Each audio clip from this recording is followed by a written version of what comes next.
Cassandra's POV. Halos isang oras na nakayakap sa akin si Logan habang natutulog. Ang bango-bango talaga niya, nakaka-addict. Nagmumukha tuloy akong pervert. Sinubukan ko alisin yung braso niya pero binabalik din niya. Nagugutom na ako. Gusto ko ng chicken joy ng Jollibee. Logan? Logan? Mukhang pagod talaga ang boyfriend ko dahil ang hirap niyang gisingin. Logan, nagugutom kami ni baby. Agad naman siyang bumalikwas ng bangon. What do you want, honey? Gusto ko ng Jollibee. Kinuha naman niya yung phone niya at nag-dial sa number ng Jollibee. Kahit antok na siya, hindi niya talaga ako matiis. Pagkaya matatanda na kami, ganito pa rin kaya siya? I want everything on your menu. ASAP. Sabay patay niya ng call. Nagulat naman ako sa in-order niya. Lahat ng nasa menu? Sobrang dami naman nun, Logan. Di natin kayang ubusin yun. Kaya ko ibigay sa'yo lahat, basta gusto mo, mahal ko. Eh di ako nang mahaba ang hair. Inggit kayo, no? Kaso para naman kaya namin mauubos yun? Hays, bahala na nga. Oo nga pala, Logan. Kailan natin kakausapin ng daddy mo? Tanong ko. You should call him dad too. I already called him and is coming home next week. Wala pala kasi siya sa bahay eh. He is in Macau. Ang dami naming business trip ng daddy mo. That's not business trip, honey. Naglilibang lamang siya doon. Sa pagkakaalam ko, maraming kasino sa lugar na iyon. Hindi na siguro alam ng daddy niya kung saan dadalhin ng pera, kaya naglilibang na lang. After 40 minutes of waiting, sa wakas, nandito na yung order namin. Someone's tummy is happy again. Nakangiting sabi ni Logan habang bitbit ang mga in-order niya para sa amin. Sobrang dami. Hindi ko tuloy alam alin ang uunahin ko. Hindi ka ba papasok, Logan? Tanong ko sa kanya habang nilalantakan ko ang manok. Hindi na muna. I wanna enjoy this day with you. May gusto ka bang puntahan? Shopping? Magsine na lang tayo, Logan. Matagal na rin nung huli akong makapunta sa sinihan eh. Okay, I'll just call Jack para i-close ang buong sinihan so that no one will disturb us. Ano? Kaming dalawa lang manonood doon? Ang lakas talaga ng lalaking to. Wag na, Logan. Ayos lang naman sa akin kahit maraming tao. Mas enjoy nga yun eh. Minsan talaga ang hirap pag sobrang yaman ng boyfriend mo. Ipasara daw ba buong sinihan dahil lang manonood kami? Fine. Let's finish our food when we will leave. Hindi ko alam kung ba't kami pinagtitinginan ng mga tao dito sa may labas ng sinihan. Anong meron? Gosh, ang gwapo ng guy oh. Yeah, right. Sayang nga lang taken na. Imali mo naman mag-break sila. Total mas bagay naman kami. Pwede bang manapak ang buntis? Kasi kung oo, bibigyan ko ng tigi isang sapak tong tatlong clown na to. Tumingin ako sa side nila at umirap. Narinig ko pa yung sinabi ng isang clown na hindi naman daw ako maganda. Bakit naman ganyan ang mukha na mahal ko? Wala. Ba't pa kasi ang gwapo mo? You sure? Hindi ko alam kung nagpapakit lang ba tong lalaking to o normal na sa kanya tong gantong mukha. Huwag ka nga magpakit dyan. Ines na sabi ko. Baka lalo ma-inlove sa'yo yung tatlong babaeng akala mo may kitikiti sa sobrang kilig. Natawa naman siya. As if naman may pakialam ako sa mga babaeng yon. I know you're jealous, honey. Don't be. Sa'yo lang ako. Sambit niya habang mas lalong hinigpitan ang hawak sa kamay ko. Buti na lang at kami na ang kasunod ng mga lovebirds sa unahan namin. Nakapila kasi kami para bumili ng tickets. Sabi nga ni Logan di naman na dapat kami nagpapakapagod ng ganito. Isang tawag lang daw niya okay na. Give us 2 tickets. Okay po, sir. Parang kinikilig pa yung babae habang kausap ang boyfriend ko. Sinamaan ko siya ng tingin kahit parang medyo natakot siya. I love you, honey. And I can feel that you really love me too. Tatawa-tawang sabi niya. Alam ko, alam niyang nagsiselos ako kaya niya nasabi yon. Tara na nga. Hinila ko na siya papasok ng sinihan. Ang daming tao. Yung iba napapalingon sa amin ni Logan. Yung ibang babae naman akala mo artista si Logan kung makatingin. Sa bagay, mas gwapo pa nga naman siya sa ibang celebrity. Pero akin siya. Buti na lang dito tayo umupo sa bandang tagu tayo. Anas ko sa kanya.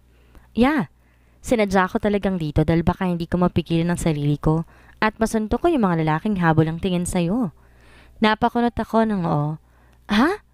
Hindi ko nga namalayan may nakatingin pala sa akin kasi akala ko siya ang center of attraction. Baka naman napatingin lang. They don't have the right to stare at you. Simple din kung bumana tong mokong na to eh. Pero kahit simple tagos sa laman. Nagsimula na yung palabas. Conjuring 3 ang pinili ko kahit takot akong manood ng horror. Ewan, maganda raw to eh. Honey, why are you covering your face? Are you scared? Mahinang tanong ni Logan. Mas nakaka-excite kasing manood kapag nakaganitong dalawang kamay sa mukha. Natawa naman siya sa sinabi ko. Halos buong movie nakalagay ang kamay ko sa mukha ko. At least, natapos ko. Ano pang gusto mong gawin, honey? Ikaw ang bahala.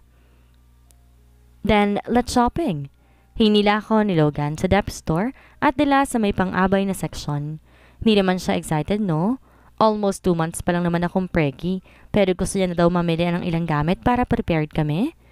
What do you think of this one? Sabay pakita sa akin ng color blue na terno. Ang cute!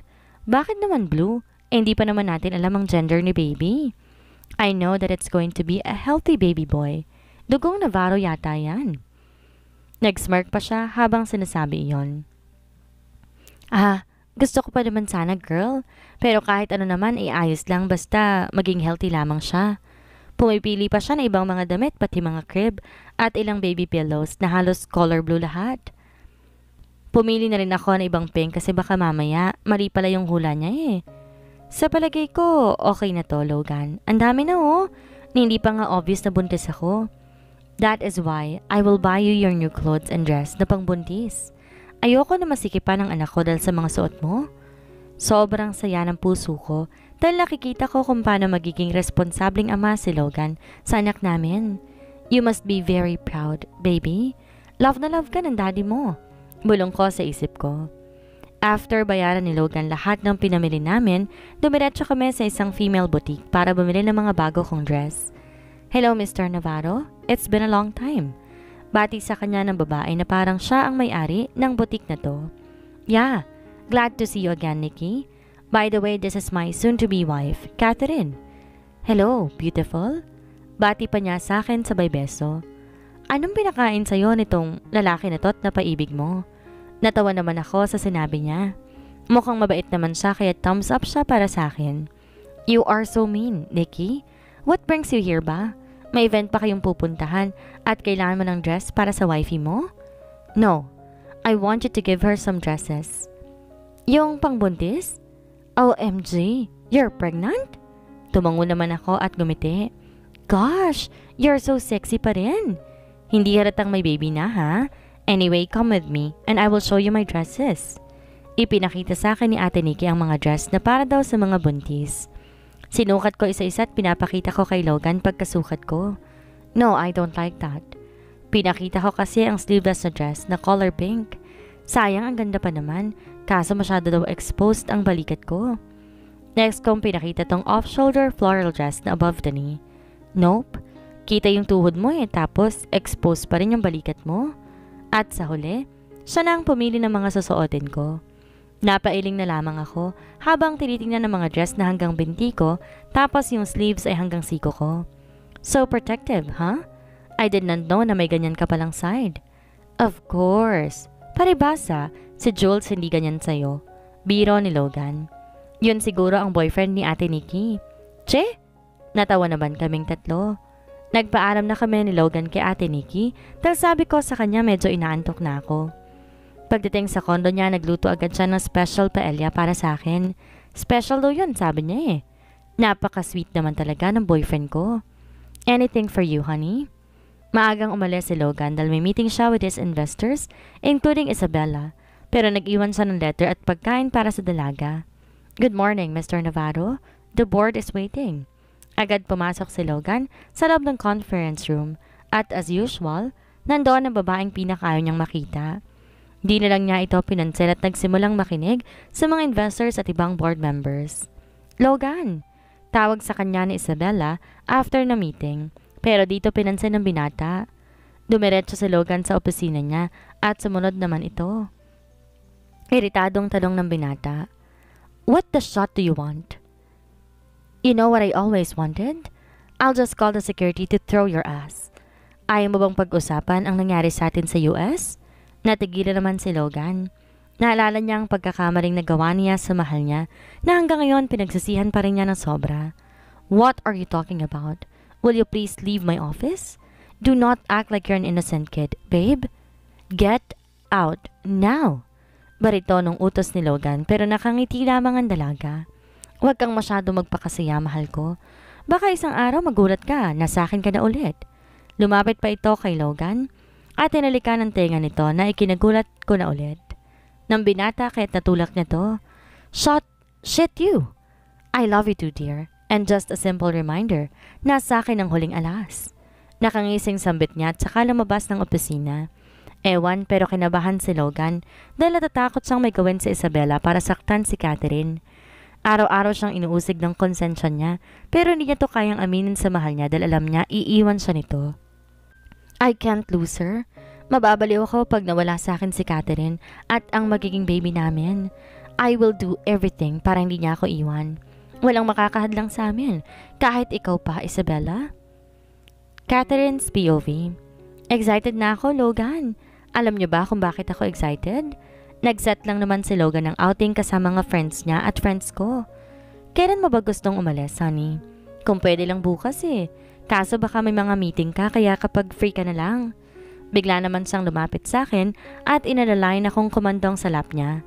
I can cancel all my meetings, honey. Kung gusto mo bukas, then fine. We will go to Boracay tomorrow. Saad niya sabay kiss pa sa lips ko. Yay! Thank you, Logan. Kailangan ko na pala sabihan sa Gian at Ava. Sabihan mo na rin sina Haris para makapag-prepare sila. Pagkatapos kong tawagan ng dalawang bruha, inayos ko na mga gamit namin ni Logan. 3 days daw kasi kami doon dahil gusto niya mag-enjoy ako ng husto. Pasimple ako naglagay ng ilang 2-piece sa bag ko dahil gusto ko pa rin naman magsuot ng ganito. Di pa naman ganun kahalata si baby at saka may balabal naman ako. Honey, you need help? Tanong niya habang nakatingin sa laptop niya. Hindi na, Logan. Tapos na rin naman ako eh. By the way, Harris told me na susunod na lang daw silang 3. Chopper din naman ang sasakyan nila kaya walang problema. Sa chopper tayo sasakay? Of course, honey. Saan mo ba gusto? Akala ko kasi pupunta kami mismo sa airport at sasakay sa normal na plane. Pero dahil mayaman ang boyfriend ko, sa chopper kami sasakay. Kahit saan basta't makarating tayo doon ng safe, okay na ako. You should rest, honey, para may energy ka bukas. Binuhat naman niya ako na parang bagong kasal at inihiga sa kama. Hindi mo na kita papagurin ngayon. Bukas na lang para mas masarap. Nahampas ko naman siya sa braso. Ang pilo talaga. Akala ko hindi niya na maiisip yun eh. Baliw ka talaga. Ikaw ba hindi ka patutulog? Aayusin ko lang tong files na iwan ko kay Iris bukas, then tutulog na rin ako. Okay, sige. Good night, Logan. Good night, mahal ko. I love you. Pagkasabi niya noon, binigyan niya ako ng matamis na halik sa noo at labi. Muntik pa nga maging passionate kasi kung hindi ko pa itinulak ang mokong. Nakakabitin naman yun. Bukas, babawi ako. Aasahan ko yan, ha? At talagang kumindat pa ang pervert kong boyfriend. The next day, maaga ako nagising dahil bigla ako nakaramdam ng pagsusuka. Morning sickness to, alam ko. Kaya normal lang talaga. Honey, are you okay? Paranoid na tanong ni Logan. Okay lang, Logan. Nagsuka lang ako. I think you need a rest. Wag na muna kaya tayo tumuloy. Hindi pwede. Gusto kong pumunta sa beach, please? Nagpout pa talaga ako para naman maawa siya ng slide. Fine. You sure you're okay? Oo nga sabi. Excited akong gumayak at maya-maya lang nandito na sila Ava at Gianna. Kapag talaga galaan eh, Girl Scout tong dalawang to. Girl, sure ka? Maraming boylet mamaya? Excited na tanong ni Ava. As usual, ano pa bang hahanapin ng baklang to? Huwag kang maingay. Baka marinig ka ni Logan. Oo nga, sila Haris. OMG. Hoy, baklang retokada. Huwag ka masyadong kiligin dyan at baka mamaya may mga kasamang babae ang mga yon. Sabat naman na Gianna, pero inirapan lang siya ni Ava. Pag ikaw, hindi ka malang mag-try ng bago. Keming naka-move on kay Miguel pero ni-stalk pa rin naman. Hindi ko na siya ni-stalk, no? Tinawanan ko na lang ang dalawa dahil ang lakas nilang mang-asar sa isa't isa. Si Logan lumabas na sa sala, dala ang mga gamit namin. Let's go na sa rooftop. Our chopper is waiting. Sambet ni Logan. Dalidanan namang lumabas ang dalawa. Sumakay ng elevator kaya't sumunod na rin kami. Di naman masyado excited mga friends mo, no? Hindi talaga. Welcome to Bora! Excited akong bumaba ng chopper at sumakay sa sasakyan ni Logan. Didiretso daw muna kami sa hotel nila bago pumunta sa beach. Syempre, iiwan namin ang mga gamit namin. Are you happy, honey? Syempre naman. 3 days na malayo ka sa work mo kaya makakapag-relax ka rin. Pagkarating namin sa hotel, 5-star hotel ha, hindi ba sa simpleng hotel lang, Diyos ko. Binati agad siya ng mga staffs, even the managers, at sinuotan pa kami ng kwintas na puro bulaklak. Kano na kaya kayaman ng jowa mo? Bulong sa akin ni Ava. Hindi ko alam, sa totoo lang. Hindi ko naman talaga alam eh. Siguro masasabi ko na isa siya sa mga talagang successful pagdating sa negosyo at the age of 28. Sabi ni Gianna magpalit na raw kami dahil pagkaayos ng gamit pupunta na kami sa beach. Yay! Harris texted me, nakaka-check-in lang din nila. Sakto lang din pala sila. Mauna ka na lumabas, Logan. Baka hinihintay ka na nila. Alibay ko. Sa totoo lang kaya ko siya unang pinapalabas dahil baka pagalitan niya ako pag nagtupis ako. Eh pag nasa labas na kami wala na siyang magagawa. 'Di ba? Ang talino ko. No, I will wait for you. Magpalit ka ng dress at binili ko sa'yo. Dress? Ayoko nga. Siyempre halos lahat ng babae doon mga naka-swimsuit tapos ako naka-dress. Tsaka sabi ko naman nga okay pa rin naman ako mag-two-piece dahil hindi pa naman totally halata yung tiyan ko. Parang mas lalo pa nga ako nagka-curve eh. Okay lang ako, Logan. Ayusin ko rin tong ibang gamit natin. Are you sure, honey? Sure na sure, kaya mauna ka na. Hinalikan muna niya ako sa labi bago siya tuluyang lumabas ng room. Sakto naman pagkalabas niya, pumasok ang dalawang bruha. Aba, si Ava, hindi rin nagpakabog. Naka one-piece swimsuit lang naman ang lola ninyo. Si Gianna na may naka-black two-piece. Bakit di ka pa nagpapalit? Let's go na. Gianna. Hoy girl, nakita ko sa labas sa mga babae, kabog ang swimsuit. Siyempre maraming titingin sa boylet mo, kaya dapat di ka rin magpakabog. Talagang sinulsulan ako ni Ava para magsuot nitong binili kong two-piece. Okay na ba to? Sabay pakita ko ng color white na bikini. Magsusuot na lang ako ng see-through na robe. Tumawa naman yung dalawa. Ano nakakatawa? Seriously, yan ang isusuot mo? Tatawa-tawang tanong na Gianna. Alam mo, halika nga sa room namin. I will show you the real bikinis. Ani Ava. Dinaig pa talaga ako ng bakla ha? Ipapasuot mo sa akin tong mga to? Eh halos puro daring tong mga two-piece ni Ava eh. Hindi ko ata carry. Eh kesa naman dun sa mga two-piece mo.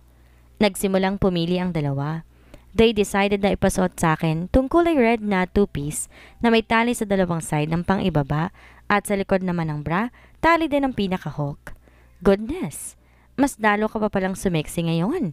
Tili ni Ava. Nabuhay naman ako dahil pwede pa pala akong rumampa kahit na may baby na ako sa tummy. Tignan ko na lang kung hindi maseduce sa'yo si Logan. Baka ayain ka agad nun sa kwarto ninyo. Natawa naman si Ava sa sinabi ni Gianna at nag-appear pa talaga sila. May pagkapila din talaga itong dalawang to. Minsan. Let's go na.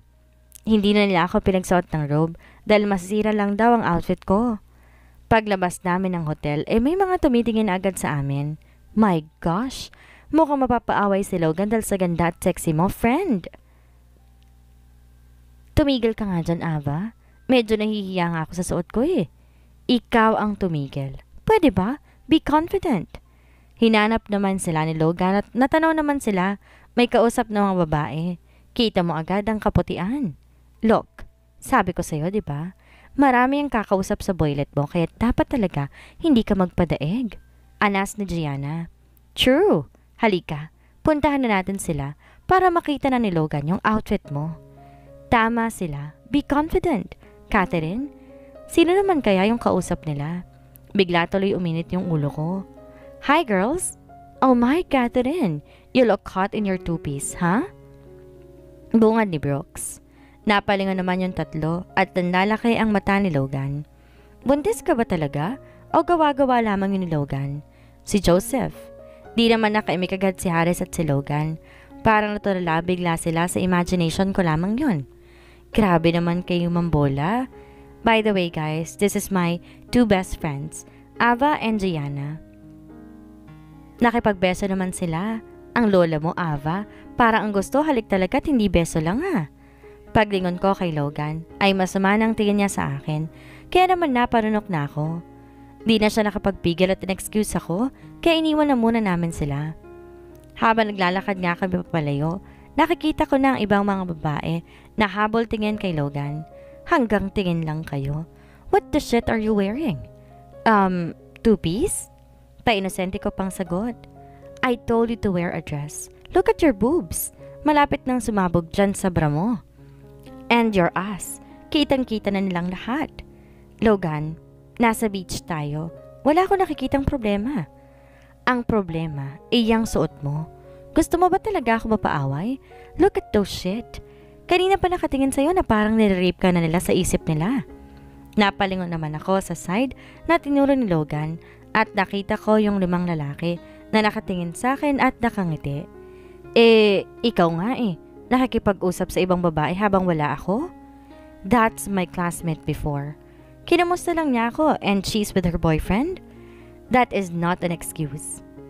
Napapa-English tuloy ako. Kasi naman 2-piece lang nang gagalaitin na tong isang to. Ikaw nga kanina pa pinapantasya ng mga babae yung abs mo. Wala kasi siyang suot ni sando man lamang. Natahimik naman siya. Okay, Tams. Akala mo ako lang lagi ang mali? Tss, fine. I am going to wear a shirt and you're going to change your swimsuit. Magsasalita pa lamang ako na bigla niya akong hilahin papunta sa hotel. Shit, dude. Tingnan mo nga yung girl. So sexy. Yeah, ganyan ang gusto ko sa mga babae. Maganda na. Mukhang masarap pa sa kama. Nanggigigil tuloy ako. Napahinto naman si Logan sa paglalakad kaya tumaga ako sa braso niya dahil hawak niya yung kamay ko. Alam ko. Narinig niya yung sinabi ng lalaki. What the shit did you say to my wife? Napatayo naman yung lalaki. Halos magkasing laki at magkasing katawan din sila ni Logan. In fairness, kamukha siya ni Richard Gutierrez. Pero mas gwapo pa rin ang boyfriend ko. Siyempre, ang sabi ko, ang ganda ng asawa mo at mukhang masarap pa. Logan! Hindi na pinatapos pa ni Logan na magsalita ang lalaki at agad na natong sinuntok. Tarantado ka pala You wanna die, huh? Agad naman silang inawat na ibang kasama ng lalaki. Humingi ang pasensya yung isa nilang kaibigan at tinila ko na si Logan papalayo. Is that what you want, huh? Mabastos ka? Shit! Padabog na pumasok si Logan sa room namin. Hindi ko na malayan na tumutulo na pala yung luha ko. Shit, I'm sorry honey, okay? Sorry kung nagdilim yung paningin ko sa kanina. It's just that ayoko lang na may bumabastos sa'yo. Ayokong makita ng iba ang katawan mo dahil ako lang ang may karapatan. Wala lang iba. Sorry din, Logan. Kaya lang, naman ako nagsuot ng ganito dahil ayoko na tumingin ka sa iba. What? Agad naman siya lumapit sa akin dahil ayoko na makita ka ng iba. Hindi ako tumitingin at titingin sa iba, Catherine. Wala ko ibang nakikita kundi ikaw. Ikaw lang. Kahit palibutan man ako ng iba't ibang babae, wala akong pakialam sa kanila. All I care is you and our future baby. I thought may tiwala ka sa akin. Meron naman. Pero syempre hindi ko maiwasang ma-insecure sa iba. For Pete's sake, honey. Wala kang dapat ika-insecure dahil hindi hamak na mas maganda ka kumpara sa kanila. Kung talagang may balak pa akong humanap ng iba, hindi yun para buntisin ka. Lalo tuloy ako naiiyak dahil sobrang swerte ko kay Logan. Niyakap ko siya na mahigpit. Stop crying, please. It kills me. Nagulat na lang akong bigla niyang hilahin ang tali ng bra ko kaya't kusa na tong nakubad. This is mine. Halos mapaungol ako nang pakailaman niyang hinaharap ko. Logan? Sunod naman niyang hinilay ang magkabilang tali sa pangibaba kong saplot. This is all mine. Mapang-akit niyang sambit at sinimulan na ang plano niyang gawin. Your body is for my eyes only. Napakapakapit ako sa bawat tagod na ginagawa niya. Siguro nga dapat hindi na ako ma-insecure sa iba dahil kontento naman na sa akin si Logan. Mahal na mahal kita, Catherine, higit pa sa buhay ko. Mahal na mahal din kita, Logan.